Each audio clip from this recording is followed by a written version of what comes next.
Ukrainians are slowly starting to be prepared, not for the end of the war, but for the fact that all human rights, which are still more or less intact now, will also be completely destroyed. And in fact, this is just one step from the Ukraine we see even now to total lawlessness, to a situation worse than in Russia, to a similar situation, to something like Somalia, where there is no authority at all, where there are no laws at all. And the confirmation of this is a post by the Kyiv Regional Military Commissariat, which we will now analyze together. And again, little by little, people are being convinced that the situation will get worse and worse for those who don't want to fight voluntarily.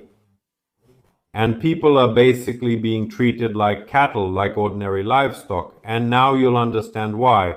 And then we'll figure out how exactly the supporters of the Russian world are implementing such rules in Ukraine. And what's worse is that both the deputies, the president's office, the ministers, and the security forces are all very quick to pick this up and implement it in Ukraine. Because, in fact, everything that's happening now with mobilization, or more precisely with Bussification, is a direct consequence of the Russian world in Ukraine, no matter what anyone says. Although we see that usually those who defend, for example, the territorial recruitment centers, are the same people who are very harshly oppressing Russian-speaking Ukrainians. Let's figure it out together. Subscribe to the channel. Watch the video until the end. Thank you to each of you. So, what about this post?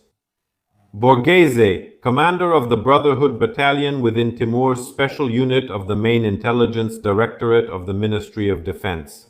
First of all, we will now analyze his statement, but in general, who is this person anyway? His name is Oleksiy Serediuk, and he has a very interesting background. For example, in the past, first of all, yes, he is an associate of Korchinski, who is a supporter and a great friend of, in fact, Dugin, who is the main, architect of this Russian propaganda and, let's say, the Russian World Project.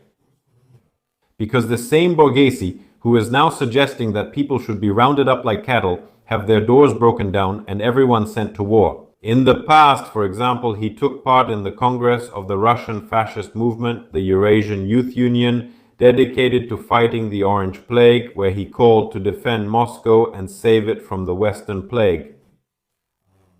What is stated directly on the website of this very organization?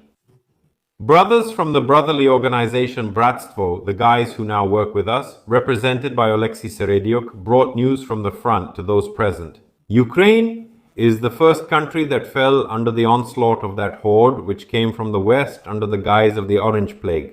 The Bratstvo party stood up against this plague. Moscow is behind us. The plans of the Orange Revolution do not end with Ukraine. We will fight against the occupation regime that has formed in Ukraine until victory is ours.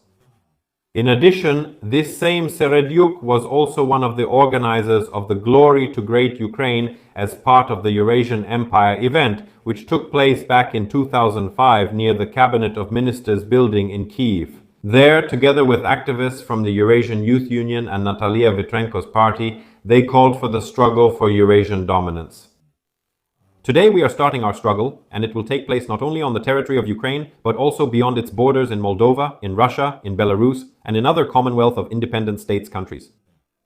Our struggle will take place everywhere. Today we are not fighting for some illusory ideas of democracy that Yushchenko, America's puppet, is offering us. Today we are starting the fight for our dominance, for the dominance of Eurasia, for the triumph of orthodoxy. Glory to Jesus Christ, said Serediuk. And now, in fact, this person, who is the commander of the Bratstvo battalion, which is part of Timur's special unit of the main intelligence directorate, is actually working very well and productively with the subconscious of Ukrainians, but now on the side of Ukraine. But again, all the narratives have been preserved, and the same Russian fascist organization is now thriving with us as part of the main intelligence directorate and the Kyiv Regional Territorial Recruitment Center. The TSP publishes this on its page, popularizing Russian fascist narratives in Ukraine. So, what was published? It was published this morning, friends. Those who fight against the TCC, criticize, comment, interfere, or spread relevant content on the internet are enemies of Ukraine and are more dangerous than a Russian soldier. At least I can still shoot at the latter.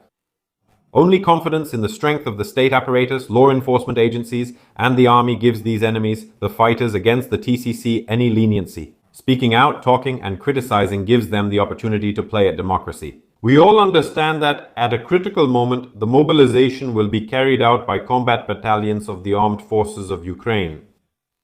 I'll laugh from the bottom of my heart, that's what he wrote. And then comes what is essentially a confession to war crimes, which, let me remind you, have no statute of limitations. And at the same time, they were committed, as we can see, by the Bratstvo battalion as part of Timur's special unit, personally our battalion in the frontline zone where we are currently working. They dragged all the draft dodgers out of their houses along the way. Of course, style provocateurs will whine that you can't do that you can't pull a draft dodger out of his house.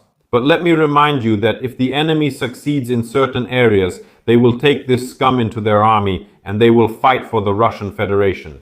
Of course, there are a lot of opinions on this topic in the rear, but I look forward with inspiration to the time when we stop paying attention to these opinions. Actually, question number 1. Why the hell do we need this Reganina? The Kyiv Regional Territorial Recruitment Center and Social Support posted it on their page. And I'll immediately give my assumption.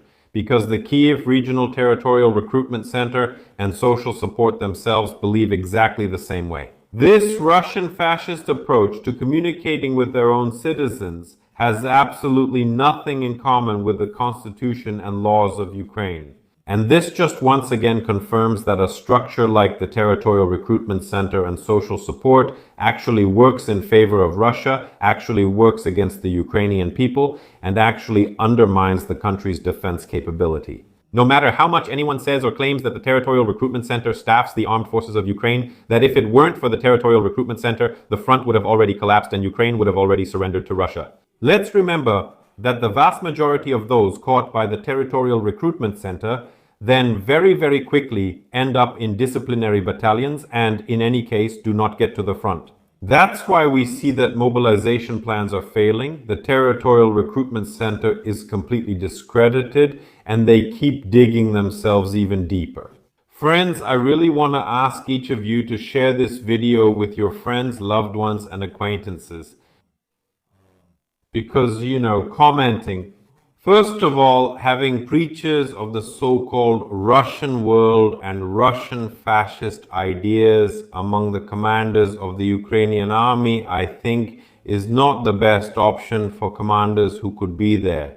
Because then you can't really question why there might be such heavy losses on the Ukrainian side. That's first. Second, it's so that people actually find out what ideology and ideas are supported by such a structure as the Kyiv Regional Territorial Recruitment Center and Social Support, although we understand that other centers do this too. It's just that the Kyiv one decided to publish this nonsense, there's no other way to put it, on their page. And this once again proves that waging war at any cost, as it is now, leads only to the destruction of the Ukrainian people. Because millions have already left for other countries, and they will assimilate there and blend into other nationalities, thus improving the demographics of other countries, not Ukraine.